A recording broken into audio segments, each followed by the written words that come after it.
que tua palavra seja a luz que guia os nossos passos, o mel que adoça os nossos gestos, o perfume que exala o amor no serviço dos irmãos. Que nos deixemos transformar por ela, imprimindo-a em nosso coração e levando-a em nosso peito como sinal de que tu estás conosco. Amém. Em nome do Pai, do Filho e do Espírito Santo. Amém. Então, gente, eu trouxe só uma cronologia aqui, um pouquinho resumida, só para vocês visualizarem mais ou menos, né, onde se situam os profetas do Antigo Testamento, né? Então a gente tem aqui, ó, cronologia dos profetas. Opa, deixa eu voltar. Isso, beleza. Então a gente tem aí, ó, cronologia dos profetas. Aqui, quando o reino estava unido, né? O reino começou com Saul, depois de Saul. Qual rei que veio? Davi, e depois de Davi, Salomão. Aí o que aconteceu? O reino se dividiu, né? Depois de Salomão, a gente tem aqui o reino do sul, Judá, e o reino do norte em Israel. Aqui é só para a gente ter uma referência dos profetas, né? Então a gente tem lá, por exemplo, nós temos profetas no reino do sul, desse lado de cá, tá? E nós temos profetas no reino do norte. Ou seja, Deus enviou mensageiros para falar em seu nome para o reino do sul e para o reino do norte.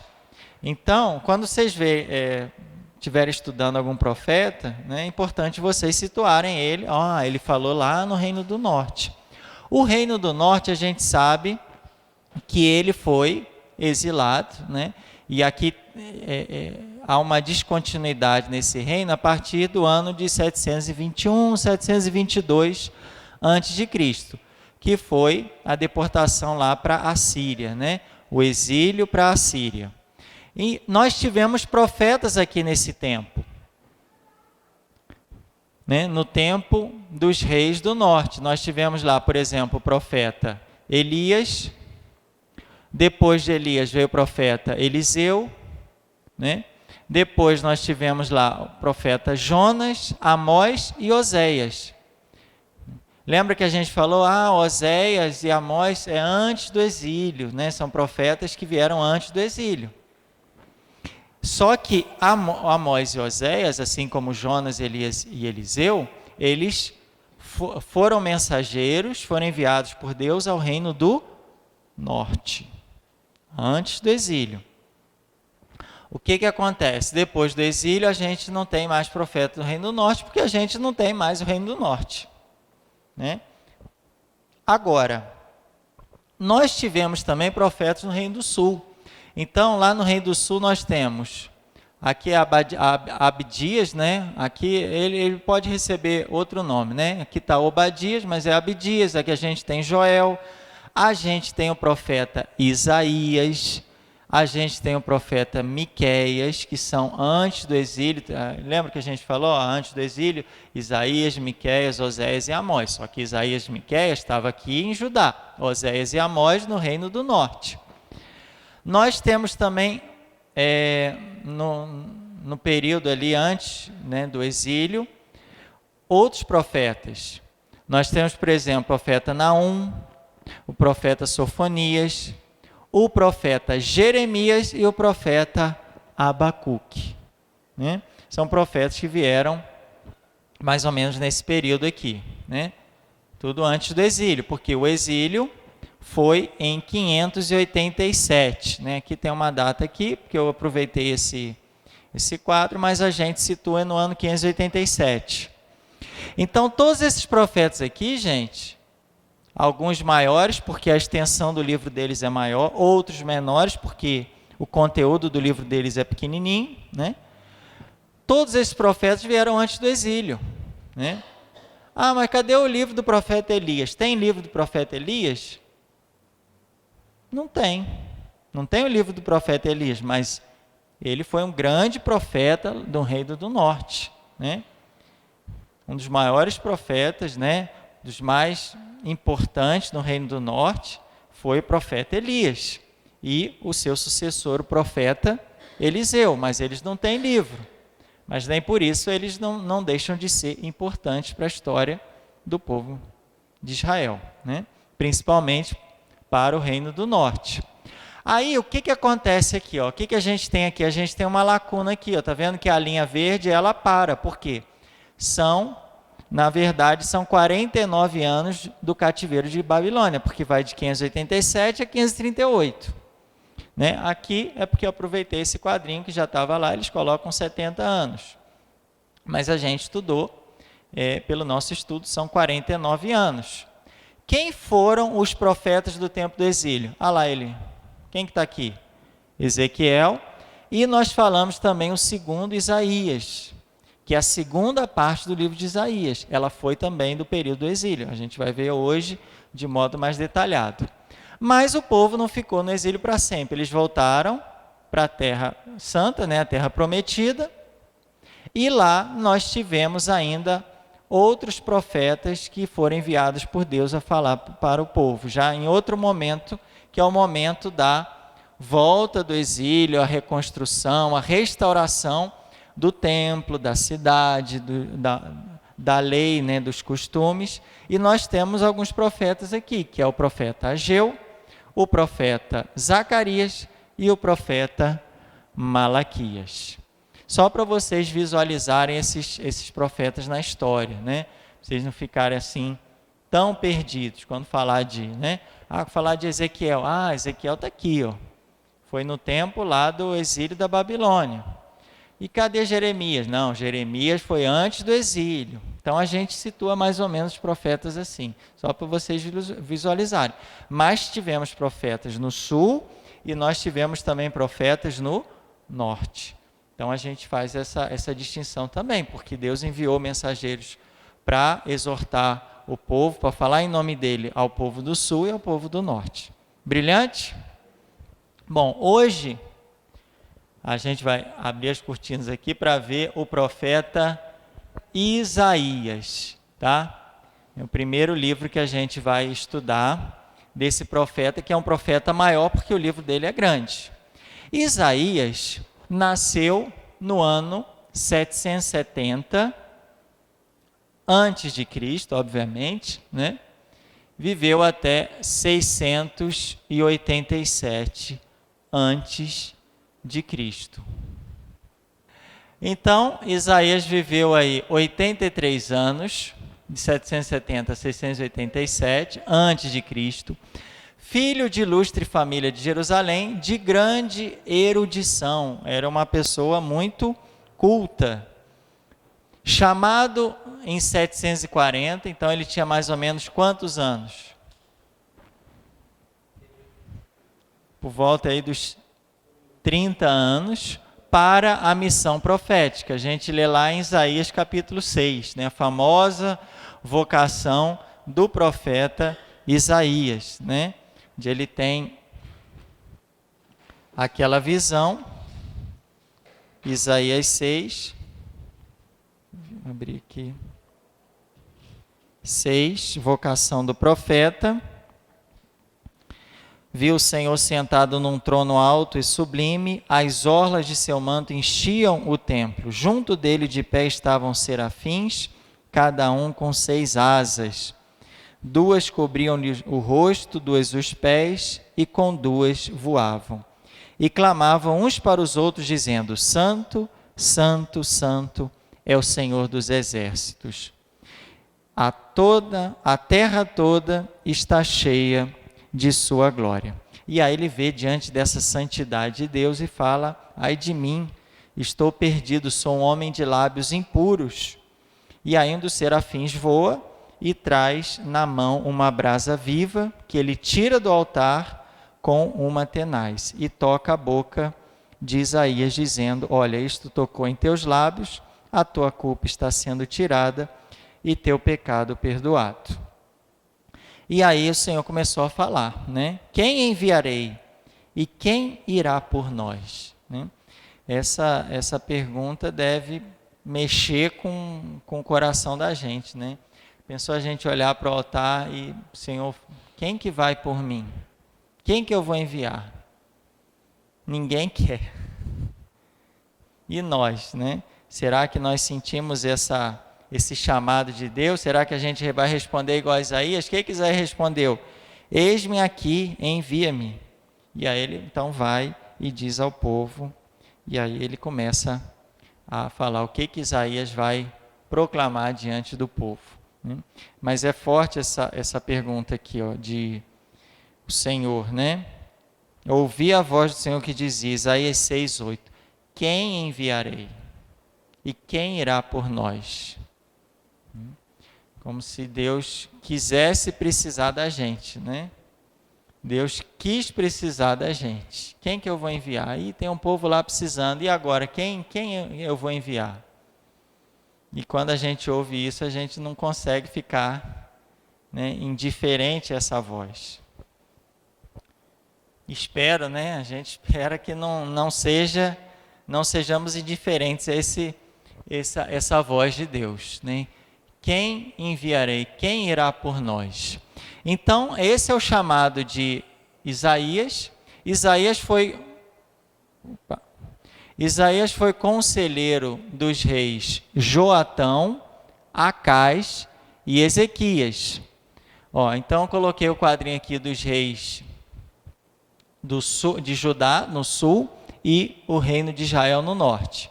E aqui, nesse círculo amarelo aqui, é o período em que Isaías foi conselheiro dos reis. Lá, nós temos Joatão, né? Aqui está Jotão, mas é Joatão, que reinou durante 16 anos, Acás mais 16 anos, e o rei Ezequias durante 29 anos, numa época em que a infidelidade religiosa e moral se difundia na corte e no povo judeus, né? Tanto na corte quanto o povo judeus estavam ali na idolatria. E aí Isaías tinha que chegar sendo mensageiro de Deus nesse contexto aí, porque a gente fala assim, mas hoje é muito pior. No tempo lá dos profetas era bom, que todo mundo era religioso, né? Às vezes a gente tem às vezes a gente pensa assim, né? Tem essa tentação de pensar assim, não, mas lá todo mundo era religioso, nada disso, era muito pior. O paganismo lá, a idolatria, né? Eles ficavam idolatrando os deuses, a influência dos povos vizinhos era muito grande. Como que eu vou falar para esse povo, Senhor? O povo está mergulhado na idolatria, no culto dos deuses pagãos. Como que eu vou falar para esse povo? Né? E nesse contexto é que o Senhor chamou Isaías. Então aqui, gente, aqui são todos os reis de Judá, tá? Então nesse contexto aqui é que a gente encontra o nosso profeta Isaías. Só para vocês se situarem, né? Já tinha passado um bom tempo a história, a gente viu que outros profetas já tinham vindo, né? Mas nesse período aqui chegou a vez de Isaías. Tudo bem? Bom, aí a partir do século XVIII, o que acontece? Século XVIII a gente está lá 1700 e pouquinho, tá? Século XVIII, os críticos discutiram se o livro provém todo ele do profeta Isaías, porque começaram a ler o livro, né? Isaías é um livro bastante grande, né? São 66 capítulos, e eles começaram a estudar, e aí começaram a perceber que tinha diferença. O início, o meio e o fim. E aí, depois de muitas dúvidas, se admite haver 3 partes distintas no livro de Isaías. Então, essas partes distintas, né, são partes que apresentam um estilo diferente, mas são partes que apareceram em períodos diferentes da história. A primeira parte vai do capítulo 1 até o capítulo 39, é do século VIII a.C., ou seja, dos tempos do próprio profeta Isaías. Né? A gente está ali antes do exílio. Então, a primeira parte vai do capítulo 1 até o capítulo 39, é do próprio profeta Isaías, do período que ele viveu, que é o século VIII. Né? Isaías nasceu em 770, a gente está falando aí 770 exatamente no século VIII, antes de Cristo. Depois, o livro vai seguindo o seu curso até chegar no capítulo 40 até o capítulo 55. Os estudiosos já situam essa parte aqui do livro no exílio da Babilônia, que foi de 587 a 538. Então, a gente já vê um outro contexto histórico, não mais antes do exílio, mas durante o exílio. A gente chama aí de primeiro Isaías, que vai de 1 a 39, e depois segundo Isaías, de 40 a 55. E eles identificaram uma outra parte, que vai do capítulo 56 a 66, que terá sido escrita depois do exílio, na época da restauração do povo em sua terra. Quando o povo voltou, viu lá tudo arrasado, destruído, e começou a reformar, restaurar o templo, a cidade, né, os muros de Jerusalém. Então, a gente percebe que essa parte final do livro, ela se situa em outro contexto. Então, o livro de Isaías está antes, durante e depois do exílio. Mas o profeta está onde? Profeta Isaías. Na primeira parte do livro. Porque ele falou antes do exílio. Então por que lá é do profeta Isaías? Isso que a gente vai ver. São depois seguidores, é uma escola, né, que vai seguir a linha de Isaías, mas ela vai aparecer em outro contexto histórico. Então, foi colocado tudo relacionado ao profeta Isaías, né? Por quê? Porque provavelmente eram seguidores, discípulos, pessoas que mantinham a mesma linha do profeta, mas que viveram em outro contexto. E por serem uma escola, vamos dizer assim, de Isaías, seguidores de Isaías, eles colocaram tudo como Isaías, mas a gente percebe bem a diferença de uma parte do livro para outra. Então é isso que a gente tem que ter atenção. O livro é dividido em 3 partes: antes, durante e depois do exílio. Mas o profeta viveu antes do exílio. Por isso, o livro de Isaías é atribuído não só ao profeta, mas a outros escritores que terão continuado a obra através dos séculos. Então, nós temos aqui o profeta Isaías, vamos dizer assim, um outro autor em outro tempo, no período durante o exílio, e outro autor aqui depois do exílio, né? Continuou a obra de Isaías, né? É igual tem um pintor lá, começa, né, trabalho artístico de pintura, morre. E aí? Aí um outro, né, um seguidor, um aprendiz, alguém que estava acompanhando, continua a obra para finalizar a obra, né? Se não me engano, até a Capela Sistine, várias obras de arte antigas, né, tinham lá, não só o pintor, mas tinha outras pessoas que auxiliavam. E aí, quando a pessoa morria, né, aqueles procuravam manter os mesmos traços do autor principal, né, do mestre de tal obra, né? Então, é isso que a gente vai identificar aí, por isso que a gente tem que estudar dessa forma o livro do profeta Isaías. Hoje é praticamente unânime essa divisão do livro, tá? Dessa forma: antes, durante e depois do exílio. Bom, então a gente tem lá o primeiro Isaías, que vai de 1 a 39, né, a primeira parte do livro. E nessa primeira parte, a gente tem um bloco lá de capítulos, os capítulos finais dessa primeira parte vai do 36 ao 39, né? Então, T6, T7, T8, T9, esses 4 capítulos finais, é como se fosse um apêndice que narra as atuações de Isaías durante o reinado do rei Ezequias. O rei Ezequias foi o 13º rei de Judá. Então, só para... Deixa eu voltar aqui naquele... Falando dos reis, né? Lembrando aqui, ele foi conselheiro do rei Joatão, Acás e Ezequias. Ezequias foi o rei de número 13. Então, significa que ele pegou o Acás, foi o 12º, que foi até um rei terrível, né? Caiu muito na idolatria. E Joatão foi o 11º. Então, ele pegou esse período dos reis aqui, 11º, 12º e 13º rei. A parte final da primeira parte do livro, que vai do 36 ao 39, está falando da atuação de Isaías junto a qual rei? Letra A, Joatão, letra B, Acás ou letra C, Ezequias? Letra C, muito bem, Karina. Letra C, Ezequias, né? Aqui a gente está falando que Isaías, olha lá, esses capítulos finais aqui estão falando da atuação de Isaías no reinado de Ezequias, o 13º rei de Judá. E esse texto, se vocês forem dar uma lida nesses capítulos, vocês vão ver que eles são praticamente um paralelo do 2º livro dos reis, capítulo 18, 13, até o capítulo 20, 19.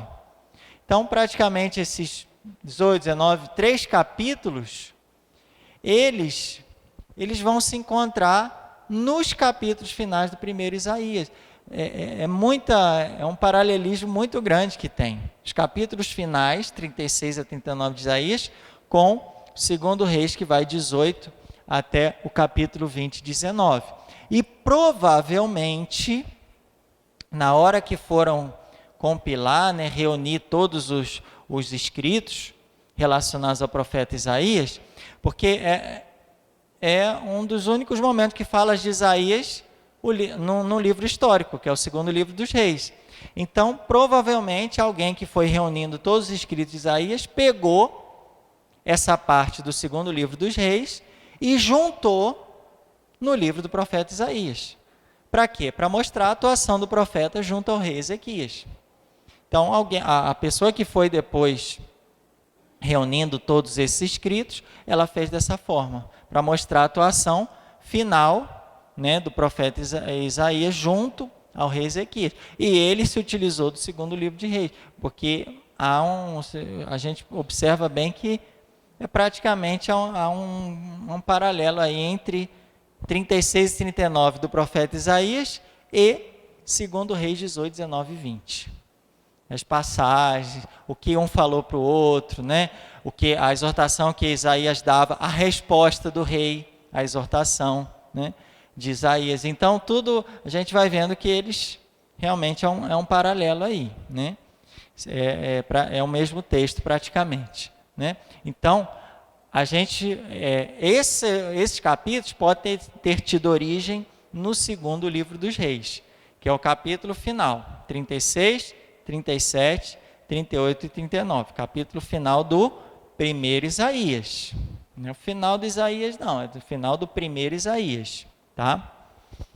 Bom, e aí sobrou, né, o capítulo 1 até o capítulo 35, porque é de 1 a 39. Então a gente já falou sobre os últimos, 36 a 39. Vamos falar agora um pouquinho do capítulo 1 até o 35 de Isaías. O que a gente tem nesses capítulos? São coleções de dizeres. São vários dizeres, né? São coleções e mais coleções de dizeres dispostas sem estrita ordem cronológica. Eles colocaram sem ordem cronológica, uma série de dizeres. Então, às vezes, Isaías falou que veio antes, depois, o que veio depois ele falou antes, mas está lá, né? Estão lá dispostos os dizeres.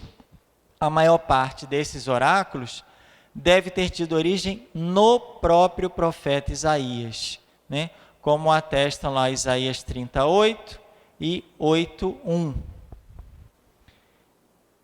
Então, vamos olhar o Isaías 8:1, por exemplo. Isaías 8:1. Olha o que está escrito lá em Isaías 8, versículo 1. O Senhor me disse: pega uma prancheta grande e com estilete comum escreve nela, Maher Salal Hasbaz, isto é, rápido no saque, veloz na presa. Ou seja, o Senhor está inspirando uma palavra e pedindo para ele colocá-la por escrito, né? No caso, do jeito que era a inscrição naquele tempo, né? Tinha uma prancheta e um estilete, né? Então, aí a gente percebe que é o próprio Isaías que está recebendo essa palavra da parte de Deus. Não é alguém que está falando de outra pessoa, não. É o próprio Isaías que está recebendo esse mandato, essa palavra da parte de Deus, e está colocando por escrito. Porque o próprio Senhor pediu para ele colocar por escrito. E por isso que esses escritos chegaram até nós, né? Muita coisa veio por mandato de Deus, ó, escreve aí. E a gente tem essa maravilha do profeta Isaías, tantas profecias importantes. Tem alguns autores que chamam Isaías evangelista do Antigo Testamento, porque há muita profecia relacionada ao Messias. Então, a gente vê aqui que o próprio Isaías coloca por escrito por mandato de Deus. E os capítulos 6, 7 e 8 contêm traços autobiográficos, ou seja, Isaías falando da sua própria história, da sua própria vida. Tanto é que o 6 começa lá, vocação do profeta, depois aviso a Acais, que é outro rei que Isaías vai aconselhar, fazer várias exortações. Depois, o filho de Isaías é a invasão dos assírios. Então, aqui a gente percebe que é a vida de Isaías contada por ele próprio. 6, 7, 8. Né? Então, contém traços aí autobiográficos. Como que o Senhor chamou Isaías? É o próprio Isaías que fala. Né? A gente também admite que certas sessões sejam de época posterior, de círculos que cultivavam a mensagem de Isaías. Estes confrontavam entre si os discursos do profeta e os reuniam em coleções de acordo com o tema que abordavam. É possível que essas diversas coleções só tenham sido redigidas após o exílio, como os capítulos 24, 25, 26 e 27, o chamado Apocalipse de Isaías. Então, a gente tem alguns trechos que foi dito pelo profeta, mas só foram reunidos depois e colocados, né, dispostos em coleções, provavelmente num período depois do exílio. Né? Então, eles acharam, né, alguns escritos, confrontaram discursos do profeta e foram colocando em coleções, dividindo por tema. Né? Não, aqui o profeta falou, por exemplo, sobre a destruição, né, o juízo e destruição, que é logo o capítulo 24. Então, colocou tudo relacionado a juízo e destruição lá reunido no mesmo bloco, né, de dizeres. Depois, sobre o banquete no tempo final, sobre a ação de graça. Então, eles foram pegando as palavras de Isaías reunindo. Ah, mas você não falou que o primeiro livro foi todo antes do exílio? Sim, mas a compilação final, né, a revisão final, vamos dizer assim, onde eles reuniram todos os escritos, foi acontecer só depois do exílio. Antes do exílio foi o profeta que falou. E tudo isso aqui tem origem nele, mas às vezes só foi reunido, só foi colocado junto por escrito e reunido por tema depois do exílio. Mas tem origem antes do exílio. Tá? Ah, mas foi reunido só depois do exílio. Uma coisa, alguém escreve uns textos, né? E depois vai virar um livro, vai ser publicado, vai ser reunido e organizado por tema, um período posterior. Assim aconteceu também com o profeta Isaías. A origem é nele. A origem é do profeta Isaías. Porém, ele só foi reunido no período posterior. Então, ó, Isaías, de 1 a 35, o que a gente tem? Os dizeres, coleção de dizeres. De 36 a 39 é o quê? Um apêndice sobre a atuação de Isaías junto ao rei Ezequias.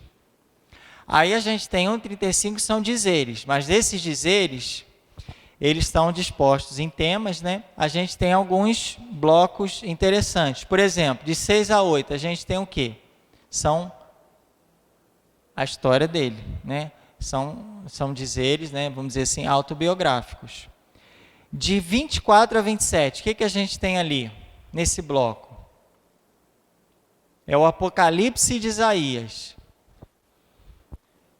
São dizeres de Isaías, que têm origem em Isaías, mas que só foram reunidos, colocados, divididos por assunto, né, num período posterior, provavelmente até depois do exílio. Eles têm origem em Isaías, mas só foram reunidos depois, né? Tudo bem? Então, de 1 a 39 é o primeiro Isaías. Nós temos aí, de 1 a 6 e 8, biografia, autobiografia. 24 a 27, dizeres do profeta que foram provavelmente reunidos só depois. E 36 a 39 a gente tem um apêndice falando da atuação dele com o rei Ezequias, né? Algumas particularidades para a gente poder entender esse primeiro Isaías aí. Agora, o primeiro Isaías, ele contém notáveis profecias que, referindo-se primeiramente a um rei concreto da linguagem de Davi, com o tempo foram interpretadas como referidas ao Messias escatológico. Aqui eu estou achando que é linhagem e não linguagem. Confere aí. Aqui não é linguagem, mas primeiramente é o rei concreto da linhagem de Davi, com o tempo foram interpretadas como referidas ao Messias escatológico. Então, o primeiro Isaías faz profecias relacionadas a um rei que veio da descendência de Davi, mas com o tempo, essa profecia vai sendo ligada a um Messias, a um rei Messias escatológico, ou seja, que vai vir no fim dos tempos. Que vai ser um rei que vai instaurar definitivamente o seu reino. Então, Isaías faz uma profecia ligada a um rei que veio da descendência de Davi, mas com o tempo vão percebendo que esse rei não é um daqueles, por exemplo, 20 reis lá que vieram de Judá, que reinaram em Judá. Não, esse rei é um rei diferente. Então vão percebendo que esse rei é um rei Messias e é um rei que está ligado ao fim dos tempos, né? Se a gente quiser, ligado à plenitude dos tempos. O tempo previsto, o tempo que Deus preparou, ele vai mandar esse rei. E uma dessas profecias é Isaías 7, de 1 a 17, quando fala do menino que é prometido, que tem o nome de Emanuel, que quer dizer o quê? Deus conosco. Ele vai nascer de uma jovem. O texto grego o texto grego do 70 fala de virgem, que está lá em 7,14.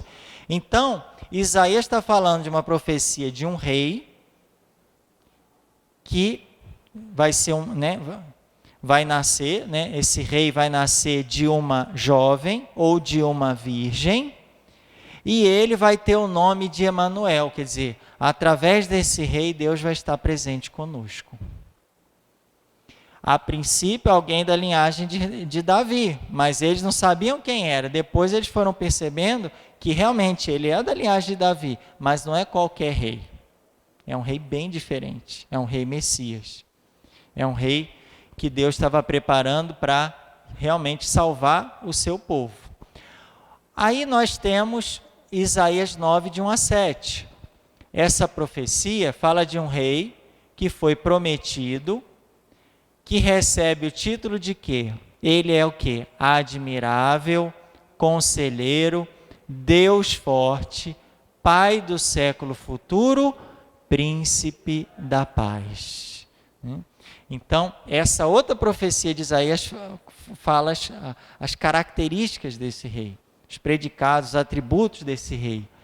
Olha lá o menino. Em Isaías 11, de 1 a 9, se fala do tronco de Davi. Olha, está vendo que ele vem da linhagem de Davi? Ele vem da família de Davi. E desse tronco vai florescer e vai ser produzido um rebento que é o futuro rei. Então será inaugurada uma época paradisíaca, né? Ou seja, vai se instaurar o paraíso através da vinda desse reino. Ele vai trazer a paz, ele vai trazer a harmonia, né? Ele vai ser um Deus forte, ele vai ser pai do século futuro, quer dizer, ele vai ser pai do futuro, né? Ele vai ter nas mãos o quê? O futuro, o presente, o futuro, e ele vai vir da linhagem de Davi. Então está vendo essas profecias, Isaías 7, Isaías 9, Isaías 11, né? Isaías 11 também fala lá que ele vai ter o Espírito, né? O Espírito de Deus, Espírito de sabedoria, entendimento, conselho, fortaleza, piedade, temor de Deus, né? Ele vai ser cheio do Espírito Santo, né? Esse rei. Vai vir Isaías 11 também, tá? Onde já fala até dos dons do Espírito que vai penetrar, vai preencher toda a vida desse rei prometido, desse rei Messias. Está vendo como que essas profecias são importantes? Está tudo no primeiro Isaías. Como que é importante esse livro? Principalmente essas 3 profecias. Isaías 7, que vai vir Emanuel de uma virgem. Isaías 9, né, vai ser chamado de admirável, conselheiro, Deus forte. Né? Olha como é que começa o 9. O povo que andava nas trevas viu uma grande luz. Para os que habitavam na sombra da morte, uma luz resplandeceu. Né? Está parecendo o tempo do advento isso aqui, né? Mas é mesmo, né? É a preparação para a vinda desse rei, né? São textos que são lidos lá no tempo do advento, quando a gente prepara para o tempo do Natal. Então, a gente prepara o Natal com o profeta Isaías. O tempo litúrgico, ele tem toda essa pedagogia de preparar a gente para a vinda do rei com o profeta Isaías. Por isso que a gente lê esses textos do profeta Isaías lá no tempo do advento. O povo que andava nas trevas viu uma grande luz. Né? O mundo que estava na sombra da morte, para esse povo uma luz resplandeceu. Mas, infelizmente, muitos não quiseram acolher essa luz. Aqueles que acolheram, né, se tornaram filhos de Deus. Então, aqui a gente vai vendo toda essa profecia maravilhosa de Isaías. Isaías 7, Isaías 9 e Isaías capítulo 11. Até Isaías 11 é o que a gente estava comentando, né? Que o bezerro e o leão pastarão juntos. Vai haver tanta paz, tanta harmonia, que o bezerro e o leão vão pastar juntos, a ursa e a vaca também, a criancinha de peito brincará na toca da cobra venenosa e no esconderijo da serpente. E ninguém fará mal, ninguém matará em todo o meu santo monte, pois a terra está cheia do conhecimento do Senhor, como as águas recobrem o mar. Esse é o primeiro Isaías. Vamos para o segundo? O segundo Isaías, então, capítulo 40 até o capítulo 55. E esse bloco se deve a um autor ou a autores anônimos, chamados de Deutero ou segundo Isaías. Né? Deutero quer dizer segundo. Daí vem também Deuteronômio, né? Seria o segundo ou uma outra lei, não é? Deuteronomos. Então, tem gente que chama de Deutero Isaías ou segundo Isaías. Esse autor, ou esses autores que pregaram e escreveram no tempo do exílio babilônico, anunciando a iminente liberdade e a volta da Babilônia à Terra Santa, que vai acontecer no século VI.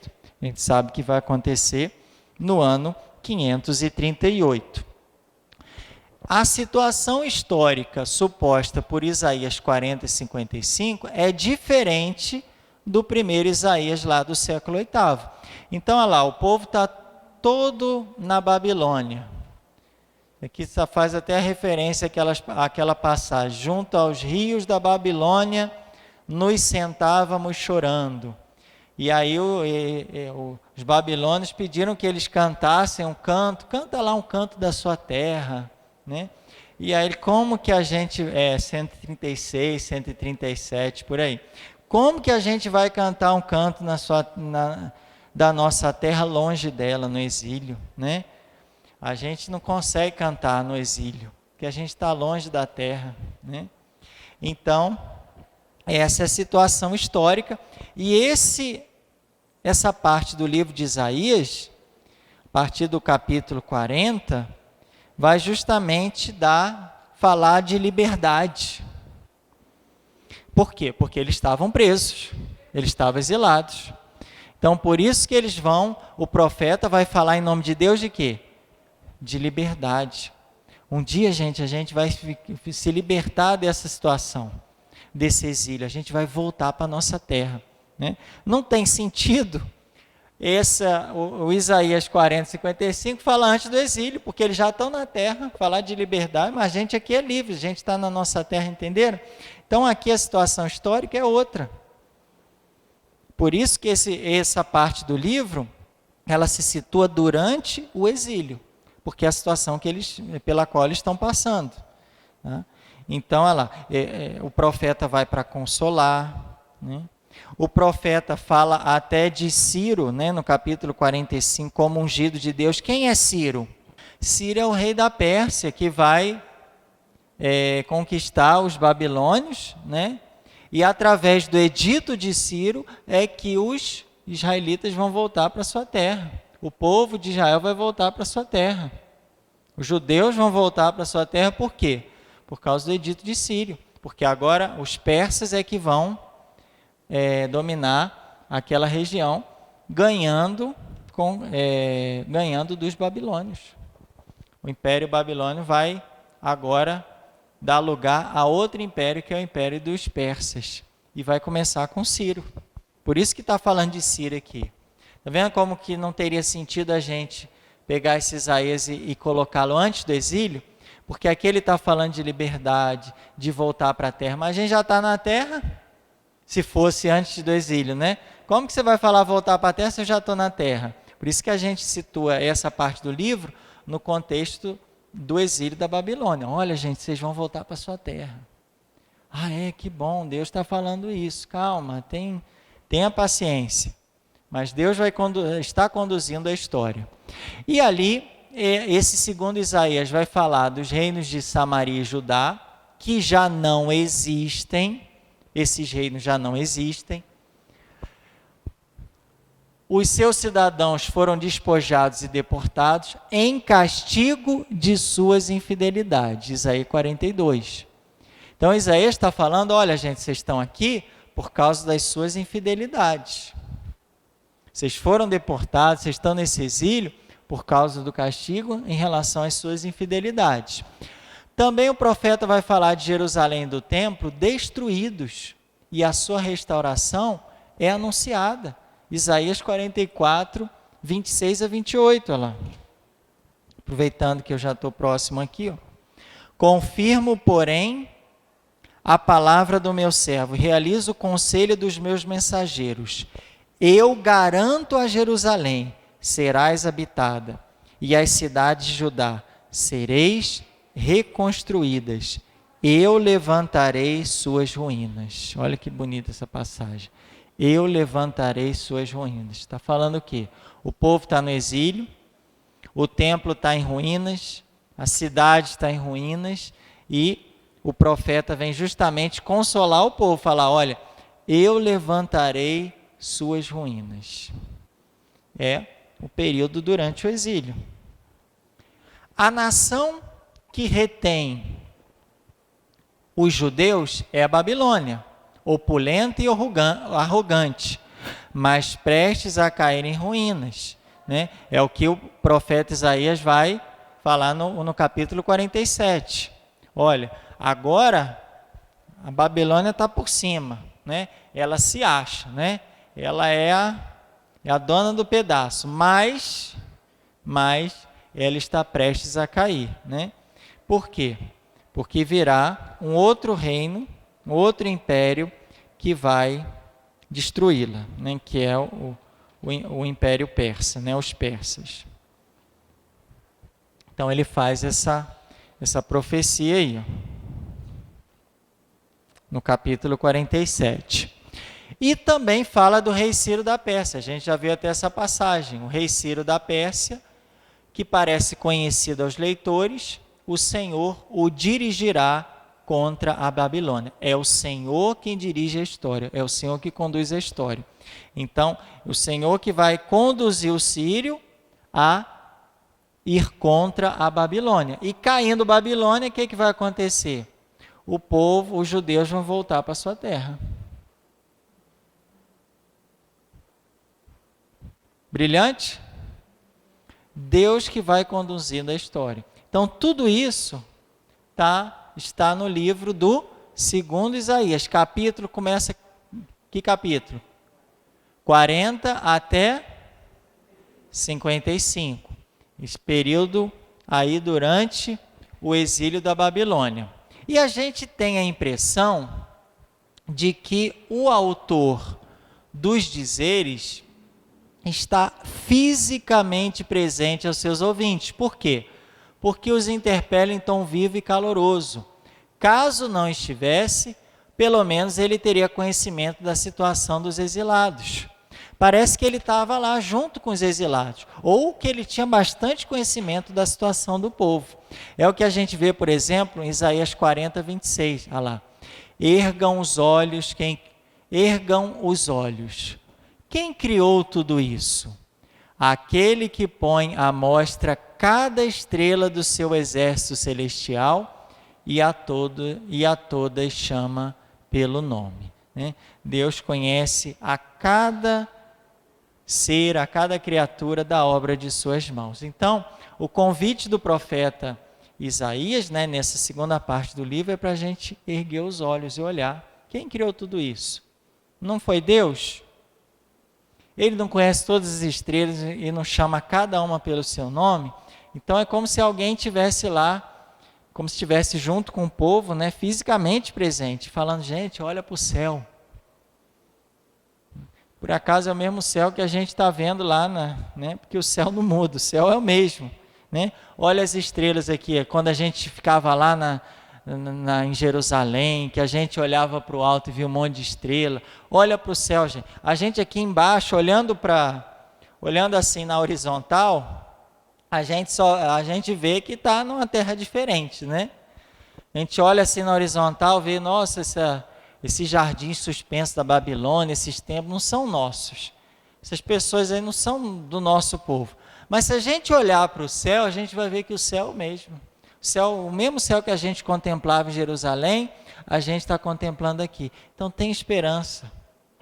E esse céu pertence a Deus, é o nosso Deus que criou ele.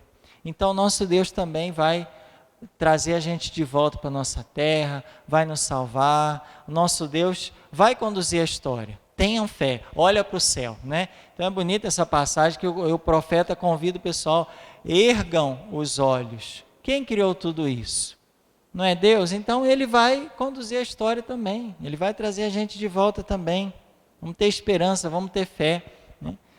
E nunca dirige palavras condenatórias contra Israel. Uma coisa que os profetas faziam antes do exílio, que era dirigir palavras condenatórias. Gente, cuidado, não vai por esse caminho não. Olha esse ídolo ali, sai fora dele. Muda de vida, se converte. Essas palavras condenatórias no exílio não vai ter. Por quê? Porque eles estão sofrendo castigo. Já está bom, não precisa, né, colocar castigo em cima de castigo. Eles já estão no castigo, ainda vou ficar falando, condenando o povo? Não, agora é para consolar, porque eles já estão sendo castigados, já estão sofrendo. né? As palavras condenatórias aqui nessa segunda parte do livro são apenas contra a Babilônia e não contra os judeus. As palavras de condenação não vai, porque eles já estão no castigo, não precisa mais. Já estão sendo castigados, já estão sofrendo. Então agora ergam os olhos, né? Agora a palavra tem que ser de ânimo. A palavra tem que ser de consolo, a palavra tem que ser de restauração. E assim serve também para a nossa vida. Tem períodos que a gente está indo no caminho errado e às vezes Deus vai dando, né, avisos, mensageiros, situações, coisas para a gente poder ficar atento, sinais amarelos na nossa vida, nos caminhos, nas estradas da nossa vida. Mas às vezes não tem jeito, a gente é teimoso mesmo, faz o que é mal aos olhos de Deus, ofende a Deus, ofende os irmãos, e aí acaba sofrendo as consequências disso, do nosso pecado, da nossa infidelidade. E aí serve muito bem essas palavras do segundo Isaías, né? Da segunda parte do livro de Isaías, que quando a pessoa está muito abatida, está sofrendo demais, eu vou ainda, né, ferir mais ainda a pessoa? Não, agora é o momento de consolação. Fulano, erga a cabeça, erga os olhos, né? Vai lá essa passagem, por exemplo, de 40, 26. Levanta os olhos para o alto e observa. Quem criou esses seres, né? Erga seus olhos, erga a cabeça, você, né? Tem esperança. Deus é misericórdia. Então, essa palavra de consolação que a gente, né? A gente precisa ser mensageiro também para os irmãos ou para a gente mesmo que está, né, situação de exílio, de castigo, de tristeza, longe da terra, longe de nós mesmos, longe de Deus. Então essas palavras de consolo, elas são muito marcantes, porque elas já falam do cumprimento das antigas promessas messiânicas, que aquelas promessas ditas lá pelo primeiro Isaías, capítulo 7, 9 e 11, elas de fato vão se cumprir. A libertação do povo e a travessia pelo deserto, em demanda da Terra Santa, né? Então o profeta vai relembrando a história do povo, falando, vocês não estavam lá no escravos do faraó? E Deus fez o que com vocês? Não libertou? Quando vocês foram lá no deserto, durante 40 anos, achando que não ia mais chegar a lugar nenhum, vocês não chegaram na Terra Prometida, na Terra Santa? Então aí o profeta vai relembrando o passado para também animar o povo com relação ao futuro. E aí ele fala da glória da futura Jerusalém. Um dia Jerusalém vai ser gloriosa. Gente, mas Jerusalém está em ruína agora. Como assim? Calma. Então o profeta vai lá falando da glória de Jerusalém, porque o mesmo Deus que criou os céus, criou todos os seres, é o Deus que está conduzindo a história. Ele está vivo e está, na sua providência, conduzindo a história. E também fala da conversão dos gentios, né? Então a gente vê nesse segunda parte do livro, passagens muito bonitas. Por exemplo, 49:9 e depois 49:15. 49:9 fala o seguinte, que é aquela música que a gente também canta, né, nos tempos de preparação. Para dizeres aos cativos saí, e aos que jazem nas trevas mostrai-vos. Dizei aos cativos saí, aos que estão nas trevas vinde à luz. Isaías 49:9, já ouviram esse canto ou não? Tirado de 49:9, inspirado nessa passagem.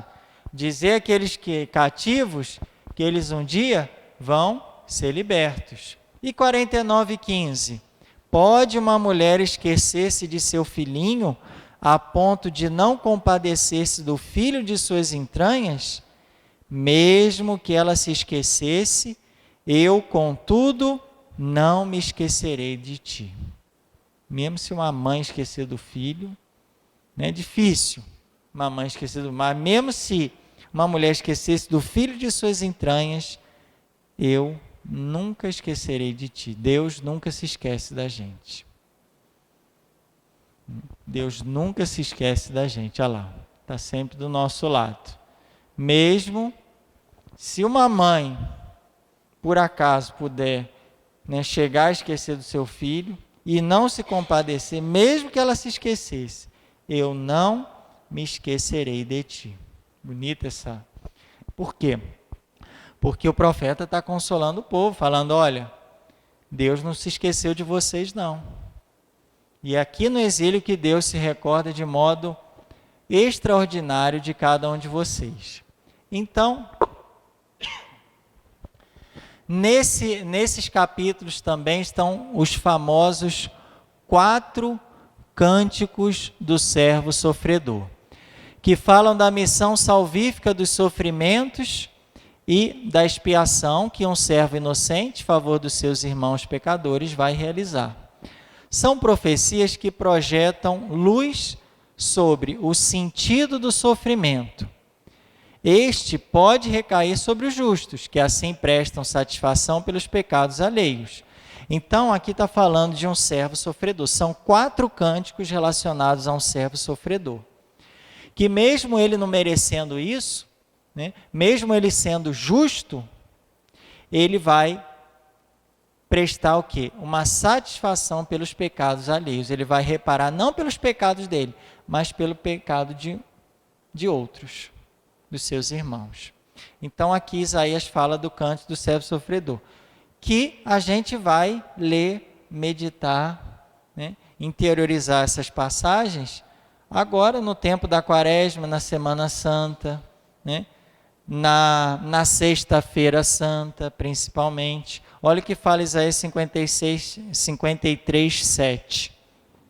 Maltratado, ele se submeteu e não abriu a boca, como cordeiro que é levado ao matadouro, ou como ovelha que emudece diante do tosquiador, ele não abriu a boca. É o texto que a gente vai ver na Sexta-feira Santa. Esse é o cântico, são os 4 cânticos do servo sofredor, que vai falar do sofrimento, mesmo por parte de um justo, porque ele não merece aquele sofrimento. Então ele vai sofrer em reparação dos pecados dos outros, da humanidade. Aqui a gente vê o quê? O sentido do sofrimento. O sentido do sofrimento é sofrer por sofrer? A religião que prega o sofrimento? Não, a religião que prega o amor. Mas o amor que muitas vezes passa pelo sofrimento, e esse sofrimento, mesmo a pessoa não merecendo, esse sofrimento se reverte por aqueles que estão em pecado, por aqueles que precisam essa expiação. Então, ele vai satisfazer os pecados alheios, porque ele fala de um servo que não merece sofrimento, mas que acaba sofrendo. É um servo sofredor. E é um servo justo. Não merecendo, o que ele vai fazer? Ele vai, então, oferecer esses sofrimentos em favor dos pecados do mundo, dos pecados dos outros. Então, Cordeiro de Deus, que tira o pecado do mundo, mas que tira sofrendo. E a imagem do Cordeiro, porque ele sofre sem reclamar, diferente do porco, por exemplo. Você vai matar um cordeiro, uma ovelha, e mata um porco. A ovelha, muitas vezes, sabe que vai morrer, mas ela não se opõe a isso. Não fica gritando. O porco não, ele fica esperneando, não quero. A ovelha vai, muda, obediente ao matadouro. E os cânticos, eles são dispostos dessa forma. Nós temos aí Isaías 42, que fala das características do servo. É o primeiro cântico do servo, é Isaías 42, de 1 a 4, que vai falar das características.